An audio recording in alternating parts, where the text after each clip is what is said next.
Well, hello and welcome back to Movement Church Online. I'm Chris, I'm the pastor here at Movement, and I'm so glad and so honored that you made the decision to join us today for Movement Church Online, to study the Word of God together, to worship together, to pray together. We're so excited for today as we continue on in part series of Revival Time. Before I dive into that, though, I want to talk about next Sunday. Next Sunday is Easter Sunday. Now, that's again, if you're watching today on Sunday, April 13th, but next Sunday, April 20th, is Easter Sunday, and we're going to have church online on that day, but if you can, I would love to encourage you to join us in person for service on Easter Sunday. It's going to be an incredible day celebrating the resurrection of Jesus, the thing that began our whole faith and brings us new life in Christ. We're going to talk about the seventh story as we've been talking in this series Revival Time. Next week is going to be the seventh story of God raising the dead to life. It's the resurrection story of Jesus. And so we're going to have an incredible day celebrating. We're going to have an incredible day proclaiming the good news of Jesus. And so if there's someone that you know should be in church because they need to hear that God has life for them in the middle of them being dead in their sin, next week is a day that you should make sure to get them to church. So service takes place at 10:30. At 10 o'clock, we're going to have free breakfast burritos made fresh on site. At 9:45, we're going to celebrate and take communion together. So if you want to come early and take communion together before service, we want to make sure that we can do that together on Easter Sunday. That's going to happen at 9:45. 10 o'clock is when the burritos start. 10:30 is when service starts. And immediately following service, we're going to have a great Easter egg hunt with candy and prizes for kids. And so all the way from birth all the way through 5th grade. So we'd love for you and your family and your loved ones and people that you care about and people that you want to see come to know Jesus. We would love for you to join us in person next Sunday at Fair Acres Elementary, and it's going to be an incredible day you do not want to miss. And with all of that said, today is week 6 of Revival Time, so we're going to get right to that right now.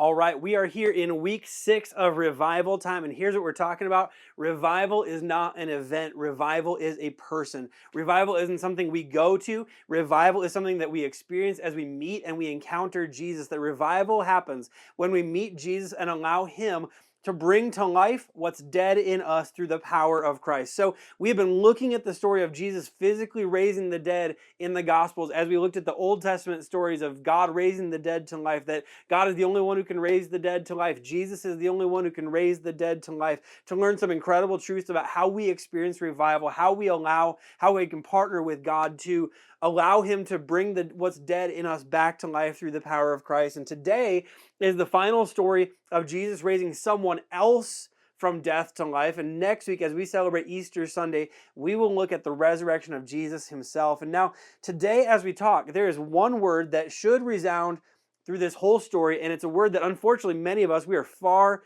too familiar with, but it's the word pain. Pain is as you know, it's just part of life. It's something that we all deal with on some level, and at some points along the way, that no one really gets through life without experiencing a little bit of pain at some point. And there's a couple things that I think are true about pain. That there's some pain is physical. You know, some pain is physical. You break your hand, you sprain your ankle, you get in a car accident, you need physical therapy, you come down with a bad cold. It's physical pain, right? And then some pain goes beyond the physical. Like you get your heart broken. You lose a job that was your dream job. Your teenager says they hate you. Some pain is physical and some pain goes beyond the physical. Some pain is momentary, right? Like you stepped on a Lego, it's intense pain, but for a short period. You went on a date and liked the other person, but they weren't interested in seeing you again. Short-term pain, right? Some pain is momentary. And some pain is lasting, right? You were married and you had children together and then they left. You were abused as a child. The person who was supposed to care for you actually hurt you. That pain, it lingers and it lasts. Some pain is avoidable. Some pain is avoidable, right? Like if you step on a Lego in the dark, you may notice that I keep coming back to that Lego, like a lot of Legos around the house. Like it's easy to understand how it could have been avoided. You just turn on the light. Watch where you're walking. Look where you're going. If you went out on a date with a person and you knew that you had no business going on a date with, it's like, well, what was I thinking? This is where we find ourselves going, I was just being an idiot. I wasn't paying attention. It was avoidable and I didn't avoid it. Some pain is avoidable, right? And then some pain is unavoidable. Some pain, like there's no way to see it coming. There was no way to avoid it, except in the case of like lung cancer for smokers. Cancer seems pretty unpredictable and unavoidable, right? Like your teenager coming to you with some shocking news is one of those, like, how could I have seen this coming moments, right? So here's what I know. Some pain is physical. Some pain goes beyond the physical. Some pain is momentary. Some of it lasts a long time. Some of it is temporary, and some of it is avoidable, and some of it is completely unavoidable. And here's what I know: as human beings, we have gotten pretty good at dealing with the left side of the screen. Like when pain is physical, when pain is momentary, when pain could have been avoided, but we didn't avoid it, when we kind of accidentally chose to go in the direction of pain, we can handle all of that pain. When it's physical, like, okay, bones heal, like this, like its ankles eventually get back to being right. Like we can handle all of that pain. It's the other types of pain that really cause problems for us, because here's the truth. The deeper it hurts, the longer it lasts, and the more unavoidable it feels, the more likely we are to lose our focus and to lose our faith. Like you have been here and I have been there. Like where the pain cuts deep and it lasts long and it was unavoidable, so it feels like there's no one to blame and it messes us up. It can cause us to lose our focus in life. It can cause us to lose hope that there could be anything beyond the moment of our pain. And if we're not careful, it can cause us to doubt God's power, to doubt God's love, to doubt God's ability, or even to completely lose sight of God because of the pain that we're experiencing and the pain that is right in front of us. In today's story, man, if there's one story in all of Scripture that scratches at that itch, it's today as we look to the story of Jesus and the story of Lazarus and Lazarus' sisters. In John chapter 11, we get this in verse 1. Now a man was sick, Lazarus from Bethany, the village of Mary and her sister Martha. Mary was the one who anointed the Lord with perfume and wiped his feet with her hair. And it was her brother Lazarus who was sick. So the sisters sent a message to him, Lord, the one you love is sick. This is a family that is close to Jesus. They've considered themselves to be close friends with Jesus.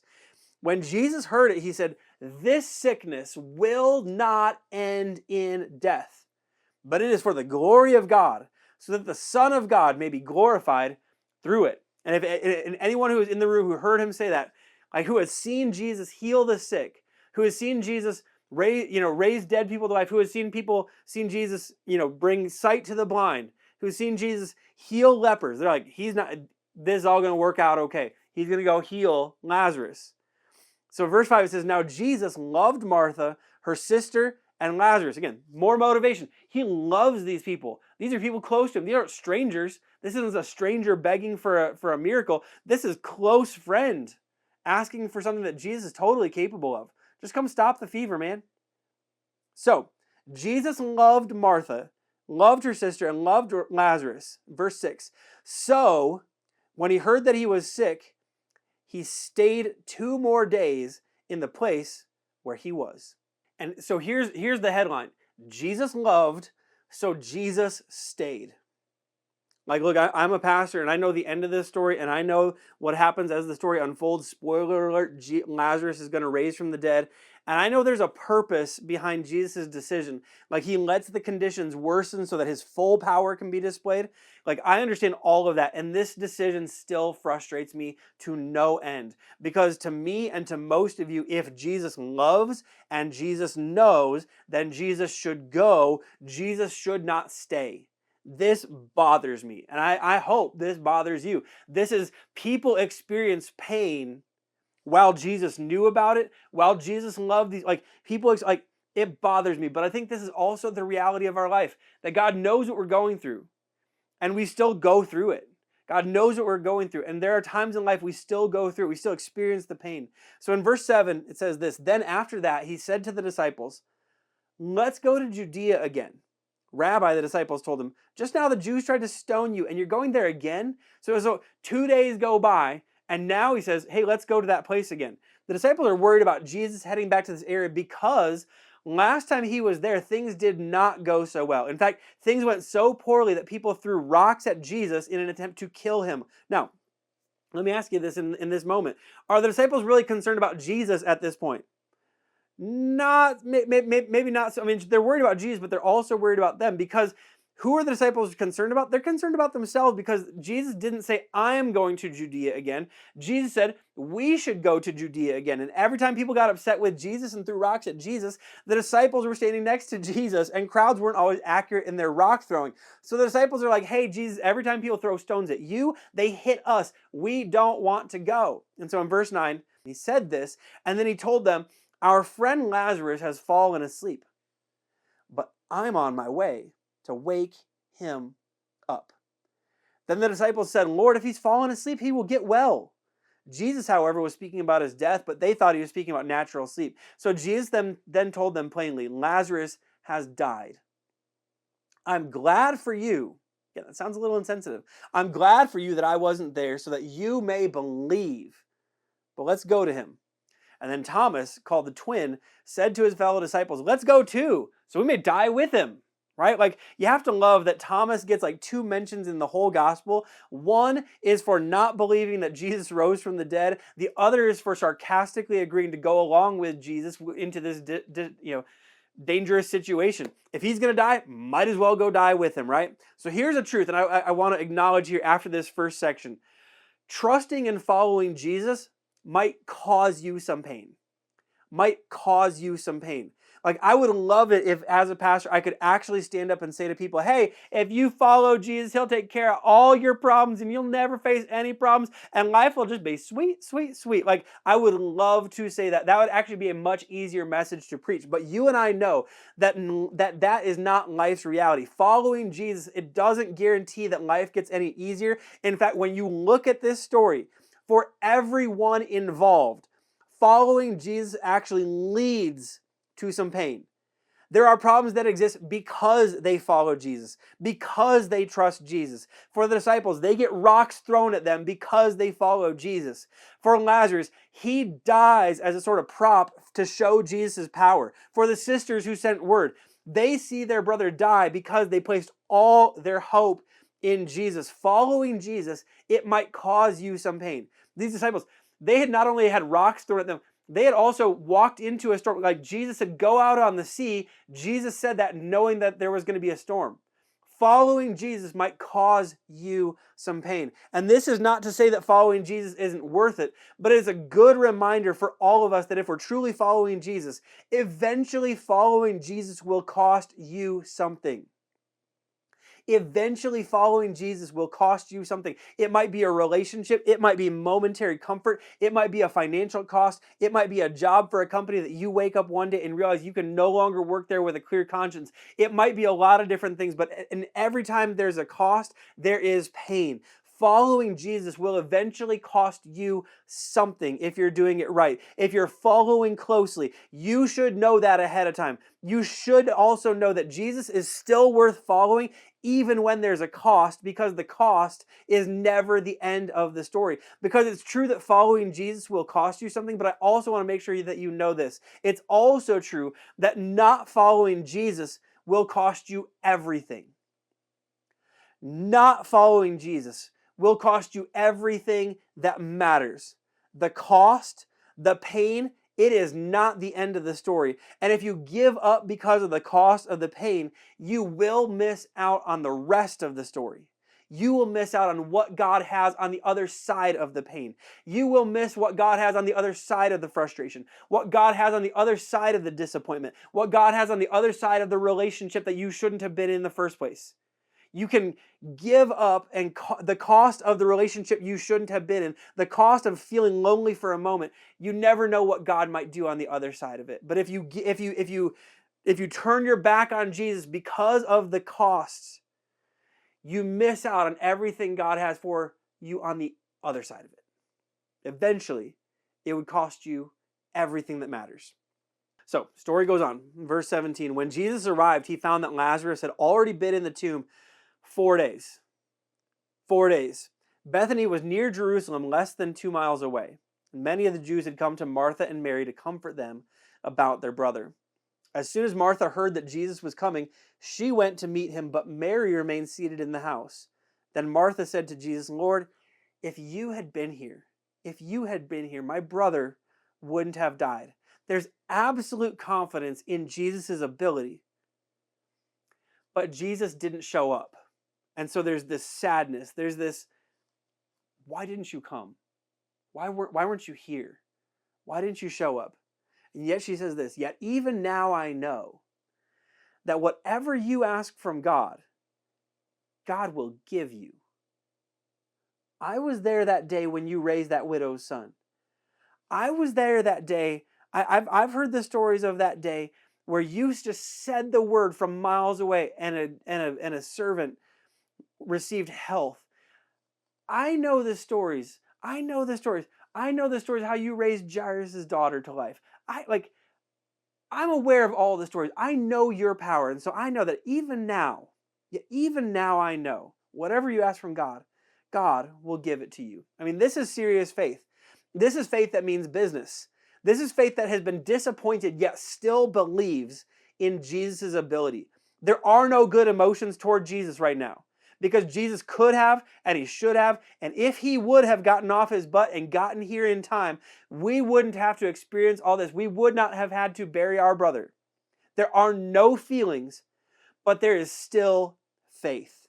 Still faith that even now, when the story seems over, when there is only pain, there is still Jesus and his full power.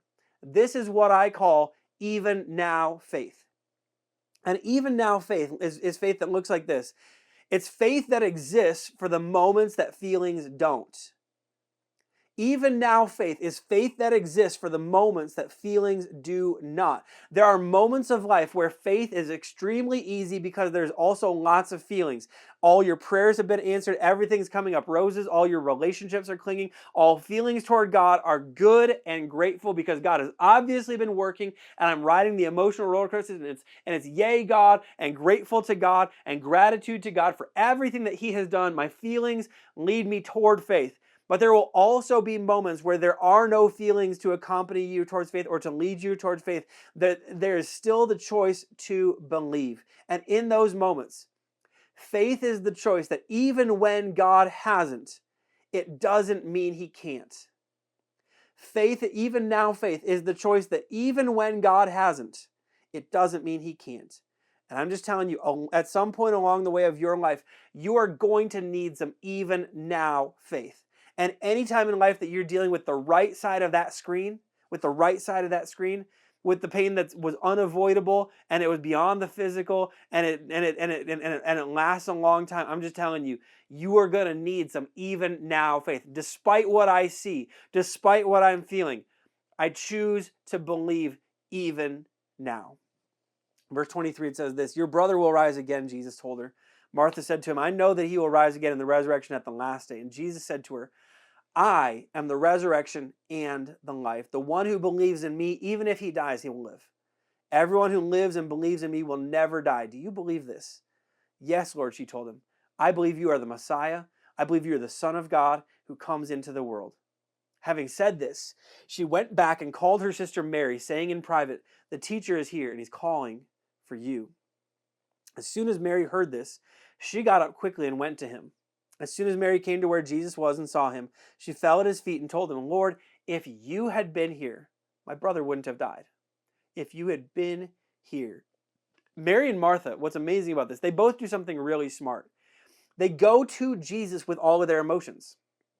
They've got some blame to dish out. They've got some frustrations. They've got some disappointment. They've got some anger. There's plenty of sadness. There's questions and there's doubt. And instead of allowing those to cause distance between themselves and Jesus, they both eventually make the decision to carry it all to Jesus. Their example is something we should follow. You bring every bit of your emotion to Jesus.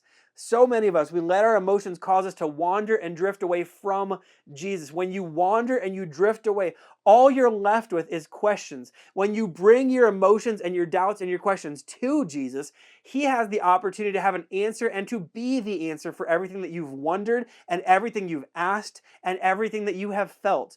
For some of you, you walked away from faith because someone told you that you couldn't feel what you were feeling and be a good Christian. This is your invitation back. Your revival can begin by bringing your emotion to Jesus and allowing Him to be the answer and to be present in the middle of everything that you have felt and everything that you are feeling. And to bring everything to Jesus rather than letting it take you away from Him. So verse 33 tells us this: when Jesus saw her crying and the Jews who had come with her crying, He was deeply moved in spirit and troubled. Where have you put him? He asked. Lord, they told him, come and see. And Jesus wept. Shortest verse in the Bible, one of the most meaningful. Jesus feels what we feel. Jesus is able to meet us where we are because He has been there too. Jesus can meet us in our sadness because he's been in a moment of sadness. Jesus can meet us in our frustration because Jesus has been frustrated too. Jesus can meet us in our anger because Jesus has been angry too. Jesus can meet us in our feelings, in our emotions, in everything that we feel because He walked in our shoes and He has experienced everything that we've experienced. He has been there too, which means He can, no matter where you are, He can meet you there. Verse 36 tells us then, so the Jews said, see how He loved him? But some said, couldn't He who opened the blind man's eyes also have kept this man from dying? And then Jesus, deeply moved again, came to the tomb. It was a cave, and a stone was lying against it. Remove the stone, Jesus said. Martha, the dead man's sister, told Him, Lord, there's already a stench because he has been dead 4 days. There's already a stench, not a smell, not a bad smell, not a little teenage, needs some deodorant on it, BO. Not a smell, not even a stink. There's a stench. There's a stench, like that smell will be overwhelming. The King James is the best on this verse. It says that Martha told the Lord, by this time he stinketh. I love it. I imagine Jesus was like, hey, you lived with him through middle school, right? Like he stunketh then too. Let's move on. Just imagine though, Jesus is wanting to roll away the stone. This person believes that Jesus has the power to change the situation, believes Jesus is the resurrection and the life, believes big in Jesus, and yet when Jesus is acting like he wants to raise their brother to life, this girl is like, but Lord, he's gonna smell really bad. Jesus, I want you to do this, but have you thought through the mess? Have you thought through the smell? Have you thought through the complications? And this exposes something that's an unfortunate reality for far too many Christians. Jesus wants you to save and wants to save you. Jesus wants us to reach people. Like this is what we want for you, but from you, but we don't like the messes. So can we save people and clean up all at one time? We have this idea that God can save people who doesn't have a messy past or a messy present, but for people who have some level of mess, it's going to be really hard. And maybe, Jesus, it isn't worth your time. It isn't worth our time.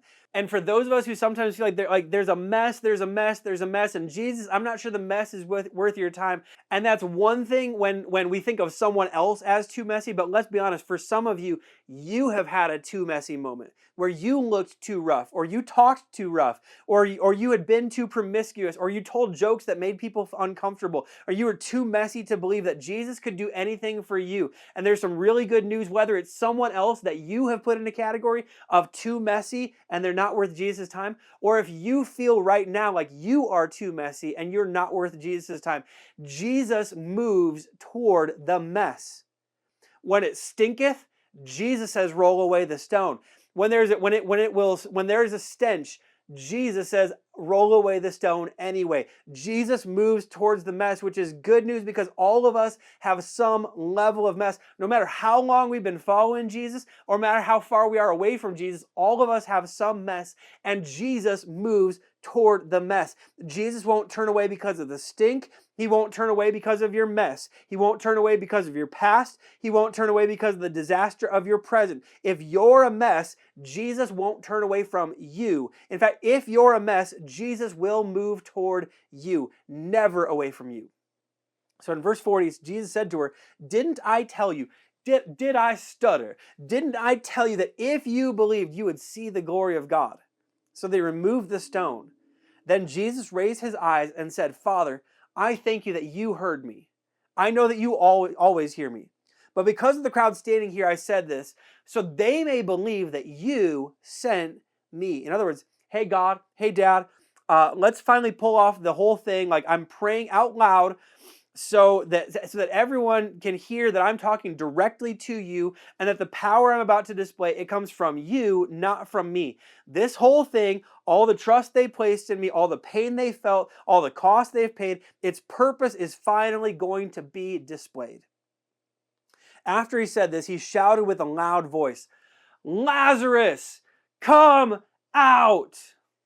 And the dead man came out, bound hand and foot with linen strips and with face wrapped in a cloth. And Jesus said to them, "Unwrap him and let him go." Quick reminder, when Jesus raises the dead in you, there still might be some unwrapping to do. Like, you're alive, but you may still have some dead stuff on you.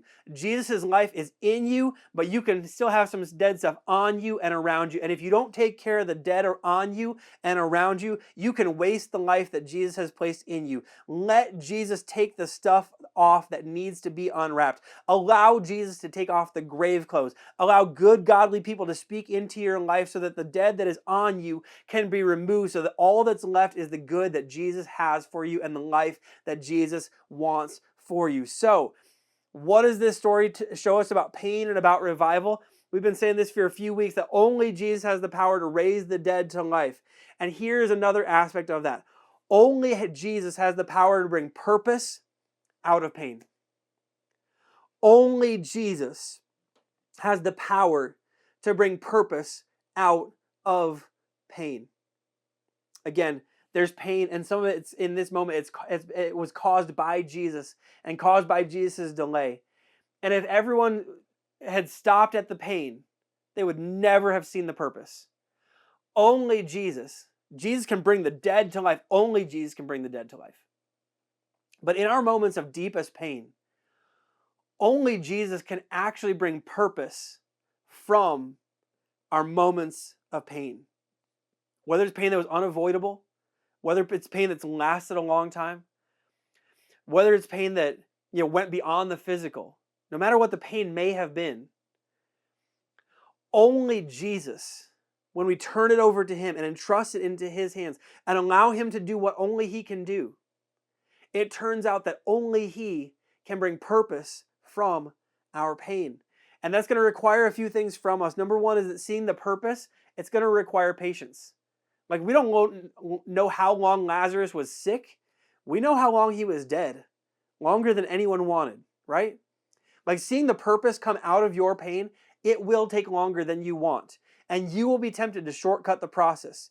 You'll be tempted to duck out because it's taking too long. You'll be tempted to dip out because things aren't moving at your pace. When you're tempted to dip out, stay put. Be patient. You don't see the purpose, and you won't see the purpose in your time, but in Jesus' time. Seeing the purpose will require patience. Number two is that seeing the purpose requires passing it on. See, last week we said that when God does something for you, it's not just for you. Same thing goes with this. When you go through something, the things that you see and experience and learn and the ways that you grow, it's not just for you. Sometimes you experience purpose by helping someone in the future as they walk through what you walked through.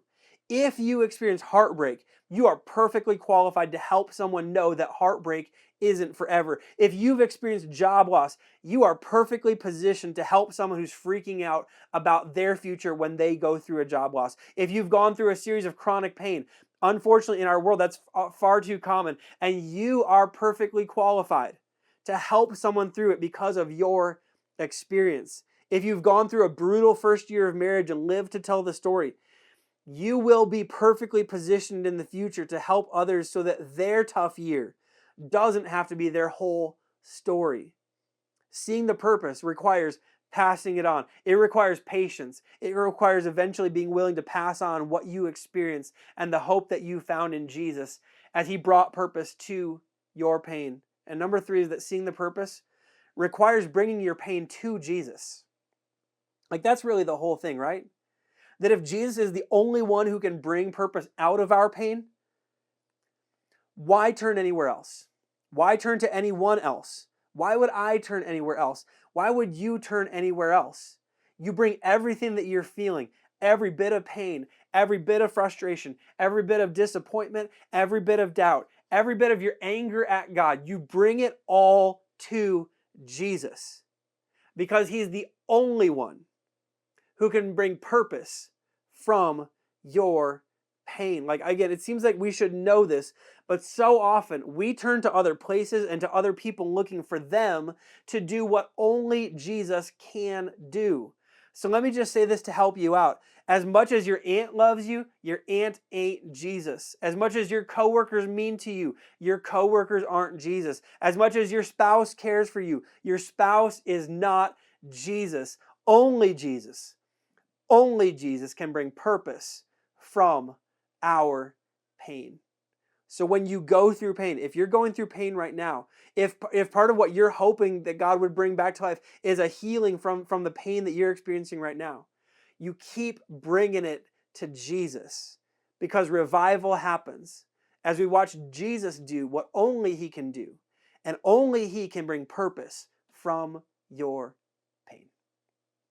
Now, interestingly enough, that's not the end of the story. There's this last little bit that kind of comes after this happens. There's this conversation that happens.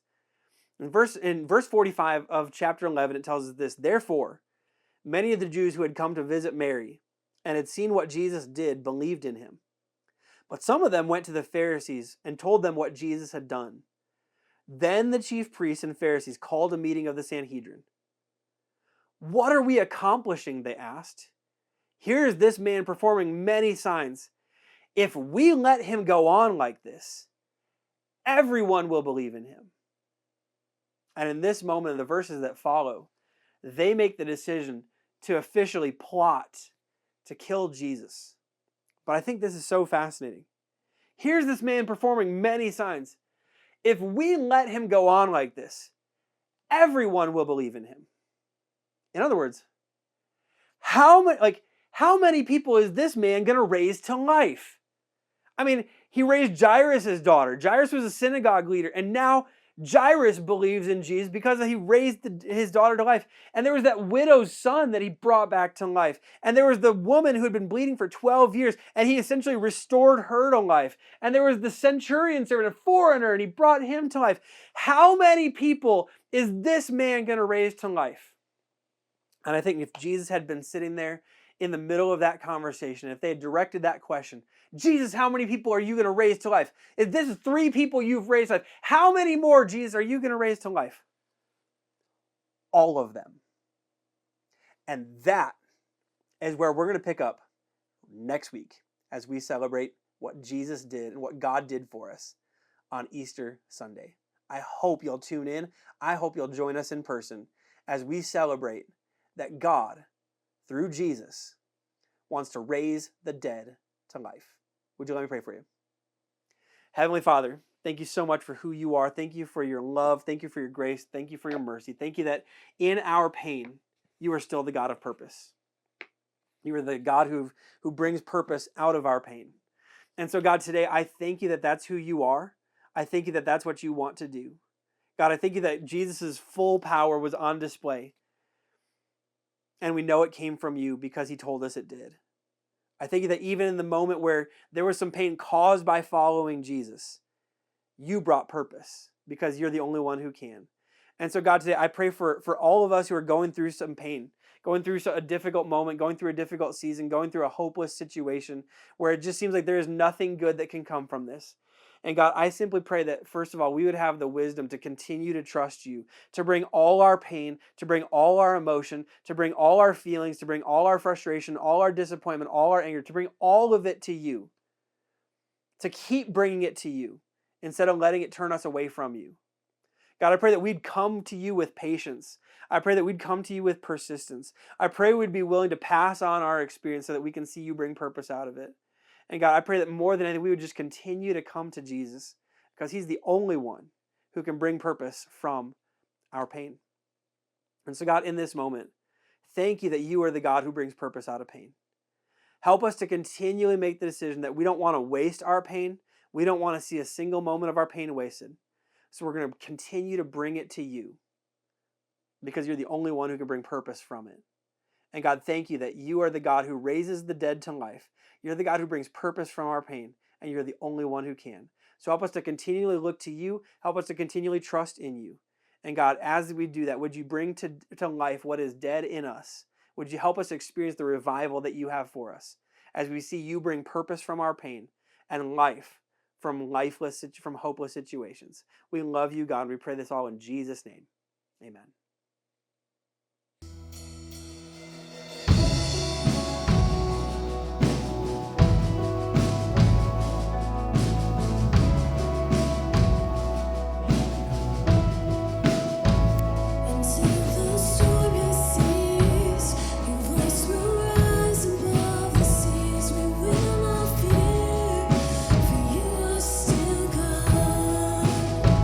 Here in the water, see.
I still remember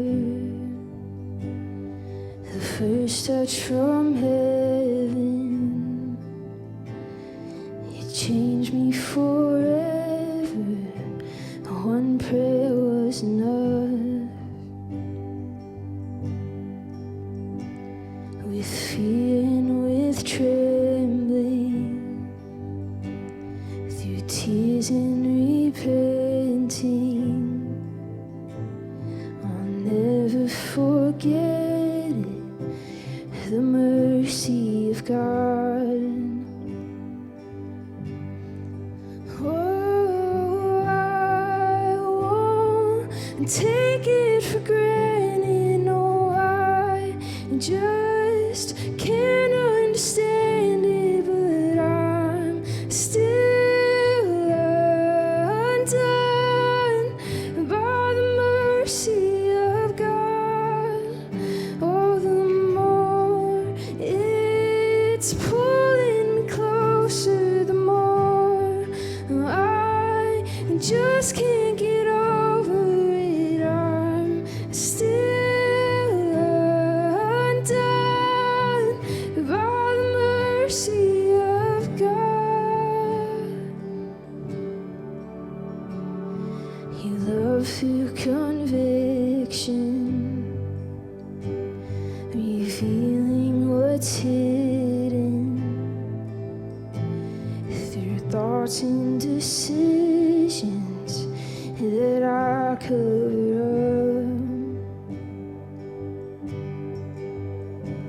It's never to hurt me, oh, it's how you preserve me. I'm welcome and worthy by the mercy of God.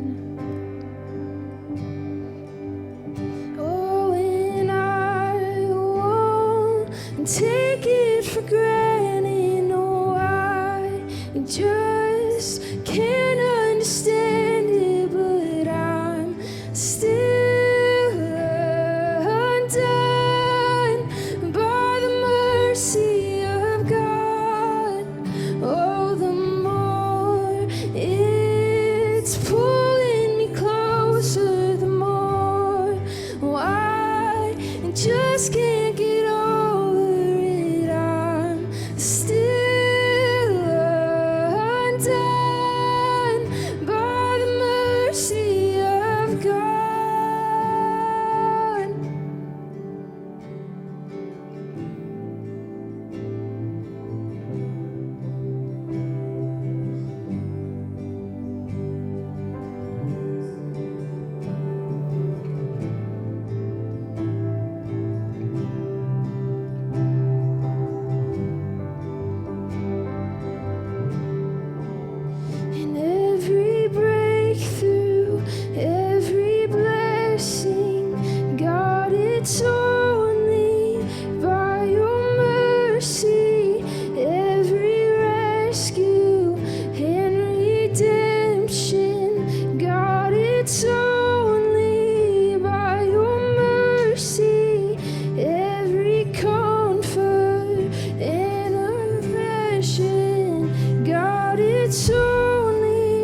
Well, once again, thank you so much for joining us today for Movement Church Online. Today, as we close, we just have a few ways that we want to encourage you to engage with the life of our church. We'd love to encourage you to give. If you are a giver or you want to become a giver, we just simply want to make sure that you know the ways that you can. So you can give online at our website that's on screen right now. You can give with our Cash App, which is $MovementLC, or you can give by sending a cash or check offering to the P.O. Box that's on screen right now here in Las Cruces. But however and whenever you give, I really do want to say thank you so much for your generosity, for making so much ministry possible in and through our church. We could not do what we do without you, and so thank you so much for believing and investing in a church that wants to help people take a first step and a next step in a relationship with Jesus Christ. And then we also want to let you know, if you have a need, we'd love to hear from you, so we want to know how we can be the church for you. If there's a way we can pastor you, a way we can pray for you, a way we can partner with you to meet your need, we would love to know how we can do that. So please reach out by phone, by Facebook, or by email. They're all on screen right now. And we would love to hear from you so we know how we can be the church for you in your time of need. And again, next week is Easter Sunday. We'd love to see you in person, but if you can't make it in person, we'd love to see you online as well. So join us next Sunday as we celebrate Easter Sunday. It's going to be an incredible, incredible day. So until then, I hope you have a great day. I hope you have a great week. I hope you keep being the movement.